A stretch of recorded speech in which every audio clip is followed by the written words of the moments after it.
Hello दोस्तों। रोजगार के जो अपना चैप्टर है इसमें अगला जो पॉइंट हम लोग डिस्कस करेंगे वो करेंगे कि किस तरह से रोजगार का स्ट्रक्चर बदला है। स्ट्रक्चर मतलब संरचना बदली है। कौन कौन से सेक्टर्स में किस किस तरह का रोजगार है, इसकी हम लोगों ने बात की थी। लेकिन over a period of time कैसे बदला है उसकी बात नहीं की थी। ठीक है, क्या स्थिति है, किस सेक्टर में कितने लोग इन्वॉल्व है, वो सारी चीजें देखी थी हम लोगों ने लास्ट वीडियो में। लेकिन क्या हुआ, कैसे हुआ, ये सारी चीजों को थोड़ा सा अच्छे से डिटेल में इस वाली वीडियो में डिस्कस करेंगे। तो सबसे पहले बात समझिए कि भारत में हम लोगों ने जो सेकंड चैप्टर था और थर्ड चैप्टर था इसमें पंचवर्षीय योजनाओं की बात की थी। और पंचवर्षीय योजनाओं के चार उद्देश्य हमें दिखाई पड़ते थे। पहला होता था ग्रोथ, जिसको हम लोग बोलते हैं समृद्धि, की पूरा जीडीपी बढ़ जाए।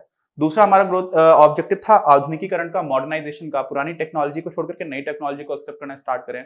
तीसरा था आत्मनिर्भरता का, सेल्फ रिलायंस का। आज भी आत्मनिर्भरता की बात कर रहे हैं, मोदी साहब ने भी अपना कुछ मन की बात में आत्मनिर्भर भारत की बात की।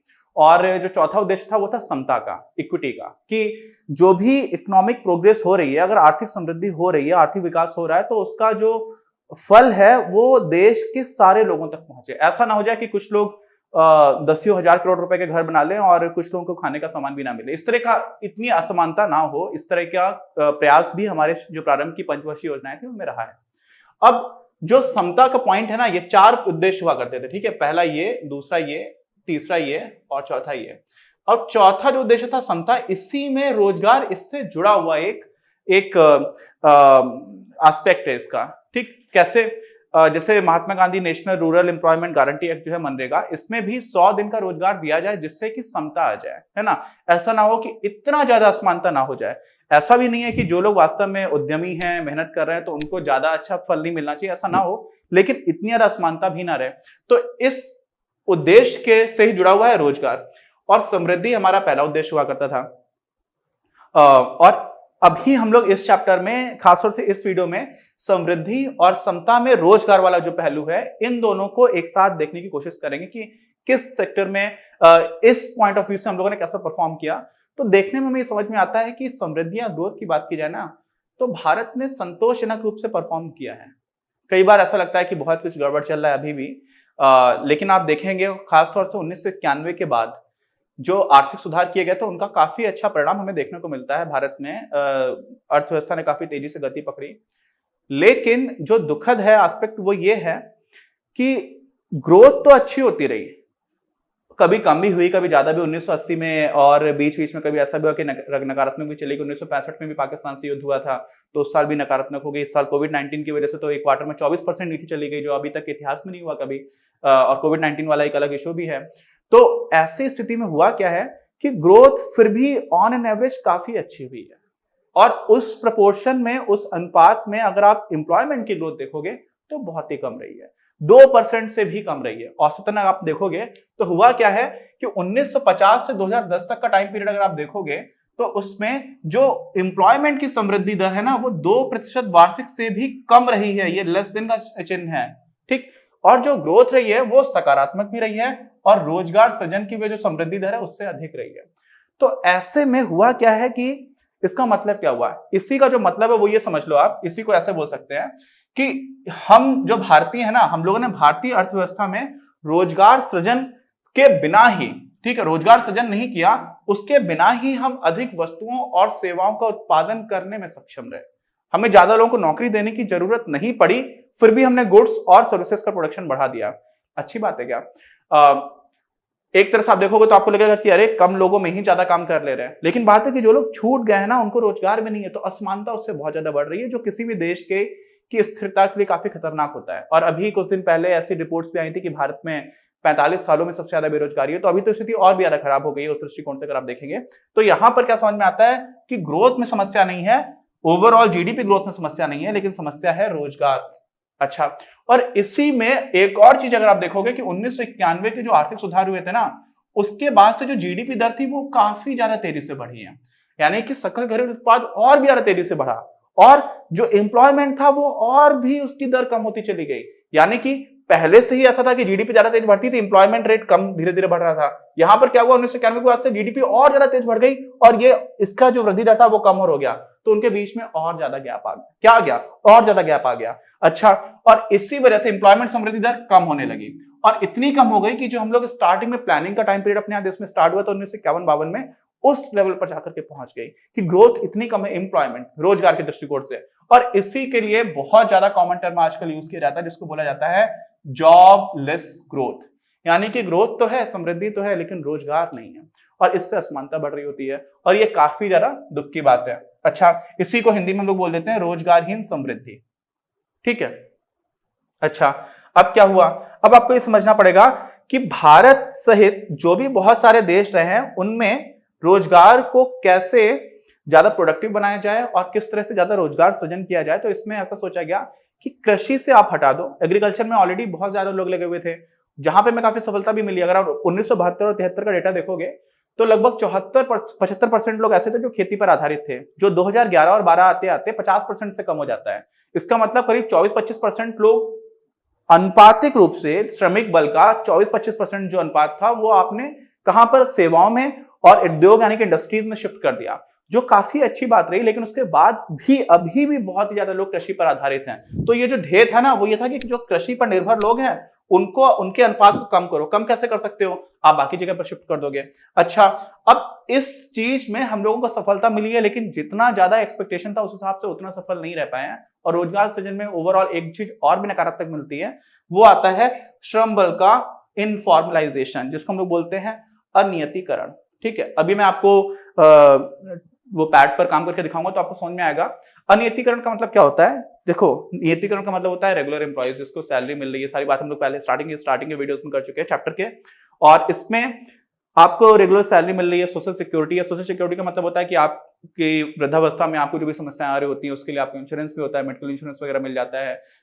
इस तरह की चीजें जिससे कि आपको अपना जीवन निर्वाह करने में कोई समस्या बहुत बड़ी ना आए, और आए तो उसके लिए आर्थिक दृष्टिकोण से आपके पास चीजें मौजूद हों जो आपके जीवन को एक पॉजिटिवली सपोर्ट कर पाए। अच्छा, तो ये चीजें हटना स्टार्ट हो गई। तो 3 तरह से हम लोगों ने अपने यहाँ पर रोजगार को बांटा हुआ था। एक था सेल्फ एम्प्लॉयड लोग जो स्वनियोजित थे, अपना काम खुद से कर रहे थे, जिसमें सबसे ज्यादा लोग हैं और पहले तो और भी ज्यादा लोग हुआ करते थे। दूसरा रोजगार था जो कैजुअल वर्कर्स का था, जिसमें कभी काम मिलेगा कभी नहीं मिलेगा, सारे बेनिफिट्स नहीं मिलेंगे, ये दूसरा क्षेत्र था। और तीसरा जो क्षेत्र था वो किसका था, रेगुलर एम्प्लॉयज का, जिन लोगों को पेरोल पर हैं, जिनको बाकी सारे एडवांटेजेस मिलते हैं। अब हुआ क्या है कि हमारे यहाँ जो किसको कितना रोजगार मिला हुआ है इसके लिए जो यूनियन मिनिस्ट्री ऑफ लेबर है, जिसको हम लोग बोलते हैं संघीय श्रम मंत्रालय, यूनियन मिनिस्ट्री ऑफ लेबर, ये रोजगार कार्यालयों से डेटा जुगाड़ती है, पता करती है कि कौन कितने कितने लोग, इसी रोजगार कार्यालयों को हम लोग बोलते हैं एम्प्लॉयमेंट एक्सचेंजेस, देश में अलग अलग जगह पर है। और वहां से जो इनका डेटा निकल कर के आया है ना, 2011 और 12 का अगर आप डेटा देखोगे तो भारत में लगभग 3 करोड़ लोग ऐसे हैं। कितने, मात्र 3 करोड़ लोग, जो लोग जिनको रेगुलर एम्प्लॉइज बोला जा सकता है। 2011 और 12 के डेटा बता रहा हूं, आज से कुछ 10 साल पुराना डेटा है, लेकिन तब भी समझिए कि 3 करोड़ लोग ऐसे हैं जो कैसे रेगुलर एम्प्लॉइज हैं। और उसमें एक और थोड़ा दुखद कारण है, दुखद एस्पेक्ट अगर आप देखोगे तो वो ये है कि 1.8 करोड़ यानी कि लगभग 60% जो रेगुलर एम्प्लॉइज हैं वो तो पब्लिक सेक्टर में ही हैं। पब्लिक सेक्टर मतलब समझते हैं, गवर्नमेंट एम्प्लॉइज हैं या फिर पीएसयूज हैं, पब्लिक सेक्टर अंडरटेकिंग्स हैं, जैसे ओएनजीसी है, बाकी भी और भी आते हैं जैसे एचएएल है। तो इस तरह की जो कंपनियां हैं, सरकारी कंपनियां, उसमें काम कर रहे हैं या तो फिर सरकार के कर्मचारी हैं। तो भारत में रेगुलर एम्प्लॉयमेंट वाला सृजन प्राइवेट सेक्टर में बहुत अच्छा नहीं हुआ। प्राइवेट सेक्टर में है लेकिन बहुत ही कम लोगों के पास है, बाकी लोगों का इर्रेगुलर है, कैजुअलाइजेशन है। तो देखा यह गया कि भारत में धीरे धीरे जो कैजुअलाइजेशन होता है ना, अनियतीकरण होता है, बाकी सारे देशों में जैसे जैसे विकसित हो रहे होते हैं बहुत कम हो जाता है। भारत के साथ जो ब्रिक्स कंट्रीज हम लोग बात करते हैं, ब्राजील है ना, उसमें रशिया आता है, फिर इंडिया आता है, चाइना आता है, साउथ अफ्रीका आता है, इसमें हम लोग बहुत पीछे हैं। अगर कैजुअल वर्कर्स के टर्म्स में आप बात करोगे तो हमारी स्थिति बहुत ज्यादा खराब है, काफी तेजी से कम होना चाहिए था और कम नहीं हुआ, थोड़ा बढ़ और गया है। तो इस समस्या को हम लोग बोलते हैं क्या, श्रम बल का अनियतीकरण या कैजुअलाइजेशन ऑफ वर्कफोर्स। तो एक ये भी समस्या है। अच्छा, अब एक और बात आपको इसमें समझ में आएगा कि होता क्या है इससे। ये तो मैंने व्यक्तिगत अनुभव में भी देखा है, मेरे जीवन में सीधे सीधे तौर पर नहीं हुआ, लेकिन मैं जानता था, मेरे कुछ मित्र थे।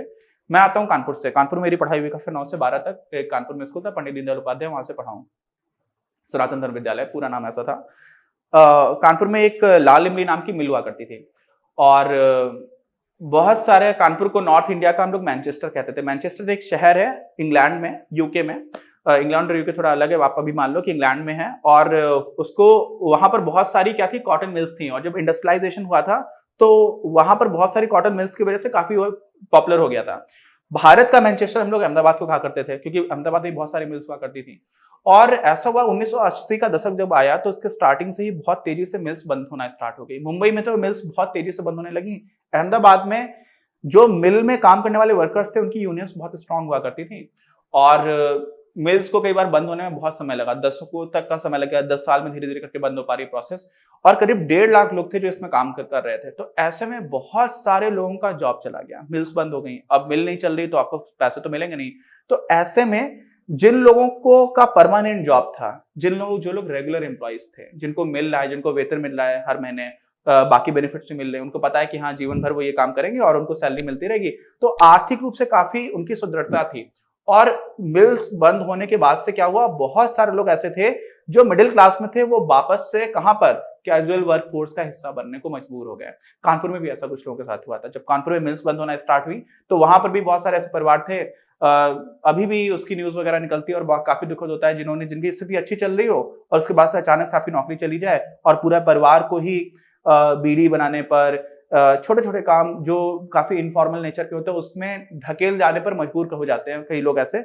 और इस वजह से क्या हुआ, अहमदाबाद काफी प्रॉस्पर हुआ करता था, काफी समृद्धशाली हुआ करता था, आज भी है। लेकिन वो जो बीच का टाइम पीरियड था उसके बाद से क्या देखा गया कि जब अचानक से इतनी बड़ी जनसंख्या का इनफॉर्मलाइजेशन हो जाता है वर्कफोर्स का अचानक से, जबकि पहले स्थिति अच्छी थी, तो क्राइम बढ़ता है, दारू पीने की समस्या बहुत ज्यादा हो गई, लोग बहुत परेशान रहने लगे, सुसाइड्स बहुत सारे बढ़ गए, बहुत लोगों ने आत्महत्या करना स्टार्ट किया। और फिर जब आर्थिक तंगी होती है तो दंगे भी होते हैं। आर्थिक तंगी और दंगे का भी एक बहुत अच्छी रिसर्च है, बहुत सारी स्टडीज है। एक रिसर्च बहुत अच्छी है जो बताती है कि आर्थिक तंगी जब होती है ना, तब आप दंगे और इस तरह का काम करने में लोग मजबूर भी होते हैं और उस तरफ इंक्लाइन भी हो जाते हैं, क्योंकि उनको जो काम कर रहा है, जिसके पास काम है और जो अपने काम से सेटिस्फाइड है, वो दंगे वगैरह में हिस्सा नहीं लेता। तो ये सारी चीजें भी हैं। इसका मतलब जो कैजुअलाइजेशन ऑफ वर्कर है, ये भी एक बहुत गहन और बड़ी समस्या है भारत में, लोग देखेंगे। तो अभी एक जो टेबल है उसको देख लेते हैं फटाफट, जिससे आपकी ओवरऑल अंडरस्टैंडिंग थोड़ी और इंप्रूव होगी कि किस किस सेक्टर में किस किस तरह का ट्रेंड रहा है over a period of time. ये हमें चार्ट दे रखा है। इस चार्ट में हम लोग देख सकते हैं बहुत आसानी से कि जो ग्रोथ रेट है जीडीपी की, वो ये ऊपर वाली लाइन है, वो जीडीपी की ग्रोथ रेट है, ठीक है, जो धीरे धीरे बढ़ता रहा है और बीच बीच में थोड़ा कम भी, 2.8 हो गया परसेंट अगर आप देखोगे। और ये 5-6 साल के टाइम पीरियड में कुछ साल ऐसे भी रहे जिसमें नकारात्मक ग्रोथ रेट रही है, लेकिन ये 5 या 6 साल के टाइम पीरियड का है, इसलिए इसमें उस टाइम पीरियड में हमें ग्रोथ पूरा नकारात्मक इतना ज्यादा नहीं रहा कि 5-6 साल तक भारत की ग्रोथ लगातार नकारात्मक रही हो। इस वजह से हमें सब जगह पर पॉजिटिव दिख रहा है, ये वार्षिक नहीं है, ठीक। लेकिन फिर भी आप देखिए कि जो ग्रोथ रेट है जीडीपी की, वो काफी ऊपर रही है। और जो नीचे वाली ये लाइन है, ये क्या है, ये एम्प्लॉयमेंट ग्रोथ की बात है, रोजगार में, जो आप देखेंगे कि 2% से ऊपर बहुत कम समय रहा है जब ऊपर रही है, बाकी सारे टाइम पर ये नीचे ही रही है 2% से। तो भारत में एम्प्लॉयमेंट जनरेशन की काफी ज्यादा स्थिति खराब रही है। और इसमें भी जो दूसरा एस्पेक्ट है वो क्या बताता है हमें कि 1991 के जो आर्थिक सुधार हुए थे ना, उसके बाद से आप देखिए 1992, 90-92 के बाद से अगर आप देखेंगे तो यहाँ पर क्या हो रहा है कि ये देखिए ये काफी ज्यादा पास हो गया, उसके बाद से ये गैप बढ़ता चला गया, ये ऊपर चली गई और ये नीचे और चली गई। तो ऐसी स्थिति में क्या हुआ है कि जो जीडीपी ग्रोथ और एम्प्लॉयमेंट ग्रोथ था उसके बीच का गैप और ज्यादा वाइडन हो गया, और ज्यादा बड़ा हो गया, ठीक। अच्छा, दूसरा जो एस्पेक्ट है वो देखिए, हम लोग किसकी बात कर रहे हैं कि 1972 और से 2018 के बीच में जो किस किस सेक्टर में कौन कौन लोग लगे हुए थे और किस तरह का उनका नेचर था, प्रकृति कैसा था, स्टेटस कैसा था, सेल्फ एम्प्लॉयड थे या क्या थे। तो देखिए प्राथमिक क्षेत्र, द्वितीय क्षेत्र और तृतीय क्षेत्र की बात है। तो यहाँ पर देखिए खेती में 74.3% लोग थे 1972-73 में, जो घट करके 44.6% रह गए। और लगातार इसमें एक रिडक्शन हुआ है, जो काफी अच्छी बात है, क्योंकि हमारे यहाँ की जो विकास योजना है उनका उद्देश्य था कि कृषि से हटा करके बाकी क्षेत्र को में ले जाएं, तो कृषि में तो काफी लोग कम हो गए। दूसरी जो चीज है सेकेंडरी में अगर आप देखोगे तो 11% था 1972-73 में, जो बढ़कर के 24% हो गया। लेकिन अगर आप पिछले आप यहां से देखना स्टार्ट करोगे 2011-12 से, और उससे थोड़ा और पहले से भी देखोगे, तो उसके बाद आकर के स्टैटिक हो गया, रुक गया है। इसका मतलब इंडस्ट्रीज अगर आप देखोगे तो वो और ज्यादा लेबर फोर्स को एब्जॉर्ब नहीं कर पा रही है, वहां पर एक समस्या आती है। तो बहुत सारे इंडिया में पॉलिसी मेकर्स हैं जो इस ये बात करते हैं इकोनॉमिक पॉलिसीज की, कि हम कैसे इंडस्ट्रीज में और ज्यादा रोजगार का सृजन कर सकते हैं, ठीक है। तीसरी जो चीज आती है वो आती है सर्विसेज की। यहाँ पर आप देखेंगे कि 72-73 में सिर्फ 14.8% लोग थे जो इसमें एम्प्लॉयड थे, वो बढ़कर के 31% हो गया है। यहाँ पर भी आपको लगातार एक ग्रोथ दिखेगी, जो ग्रोथ पिछले 10-15 साल में काफी ज्यादा तेज रही है। और ऐसा इसलिए हुआ कि इंडिया में इंफॉर्मेशन टेक्नोलॉजी का सेक्टर आया, उसके बाद से बहुत सारे लोगों ने आउटसोर्सिंग स्टार्ट कर दिया। इंफॉर्मेशन टेक्नोलॉजी की वजह से ही कॉल सेंटर जैसी जॉब्स हैं जो भारत में कई लोग करना स्टार्ट कर चुके हैं, बहुत सारे सेक्टर्स हैं। तो ये तीनों ही चीजों में हुआ क्या है कि ट्रेंड अच्छा रहा है, सकारात्मक दिशा में रहा है, लेकिन उम्मीदों से काफी कम परफॉर्म किया है। अच्छा, जैसे एग्रीकल्चर में अभी भी मतलब समझिए 44-45% लोग हैं जो एग्रीकल्चर पर डिपेंडेंट है। वो एक बहुत इंडिया जितने बड़े देश में इतनी बड़ी वर्कफोर्स है जो अभी भी एग्रीकल्चर में लगी हुई है, जहां पर इसका हम 1/10 लोग भी हों तो भी हम काम कर सकते हैं अगर अमेरिका और डेवलप्ड कंट्रीज से तुलना करें तो एक तो वो एस्पेक्ट है। दूसरा जब देखते हैं स्टेटस के टर्म्स में, तो सेल्फ एम्प्लॉयड यानी कि जो अपना खुद का काम करते थे, इसको भी खेती बहुत सारे लोग करते हैं, खुद का काम करते हैं, इसलिए भारत में ऐतिहासिक दृष्टि से भी बहुत ज्यादा लोग सेल्फ एम्प्लॉयड रहे हैं 61.4%, और जो लगातार घटता रहा है लेकिन बहुत तेजी से नहीं घटा, और यहाँ पे आकर के थोड़ा सा बढ़ गया है पिछले अगर आप 8-10 साल की बात करें, क्योंकि यहाँ पर जो फॉर्मल एम्प्लॉयमेंट है वहां पर काफी गिरावट आई है पिछले 7-8 साल में, ऐसा दिखता है। और इस वजह से लोग वापस से कहां चले गए हैं, सेल्फ एम्प्लॉयड होना स्टार्ट हो गए हैं। बहुत ज्यादा बड़ी ग्रोथ नहीं है, लेकिन आप ये समझिए कि वर्क फोर्स में हमारी ग्रोथ हुई है। तो देखो ये तो परसेंटेज टर्म्स में है, पहले थे 100 लोग जिसमें से 52 लोग काम कर रहे थे, अब 100 की जगह हो गए 120 लोग, उसमें भी 52 से ज्यादा परसेंट हो गया, 52.2% यहाँ पर दिख रहा है। तो वो 100 का 52 नहीं रहा, अब 120 में 52.2% हो गया है, तो वो कुछ 60-61-62 लोग हो जाएंगे। तो इस हिसाब से क्या हमें दिख रहा है कि वो चीज और ज्यादा ऊपर चली गई, 60-61-62 नहीं हो जाएंगे, करीब 63-64 लोग हो जाएंगे। तो और भी ज्यादा लोग एब्सोल्यूट नंबर में 52 से 63-64 पर आप पहुंच गए, तो काफी ज्यादा लोग हैं जो सेल्फ एम्प्लॉयड हो गए। तो ये थोड़ा सा चिंताजनक बात है। अभी दूसरा आप देखेंगे रेगुलर सैलरीड एम्प्लॉयज में आजादी के बाद से जो स्थिति थी 15.4%, फिर गिरा 13.8%, और ये आजादी के बाद की बात नहीं है, 1972-73 की बात है। उसके बाद आप देखिए फिर क्या हुआ, 13.6% पे चला गया। ठीक है, फिर 18 यानी कि ये जो टाइम पीरियड था 93-94 से 2011-12 का, इस टाइम में हमारे यहाँ पर रेगुलर एम्प्लॉयज का नंबर बढ़ा है, जो अच्छी चीज थी, लेकिन उसके बाद से अभी भी बढ़ा है, 22.8% हुआ, और इसमें प्राइवेट सेक्टर ने चीजों को काउंट करना स्टार्ट किया है। बट फिर भी यहाँ पर भी वही बात है कि जो एक्सपेक्टेशन थी उससे हम लोग अभी भी पीछे हैं।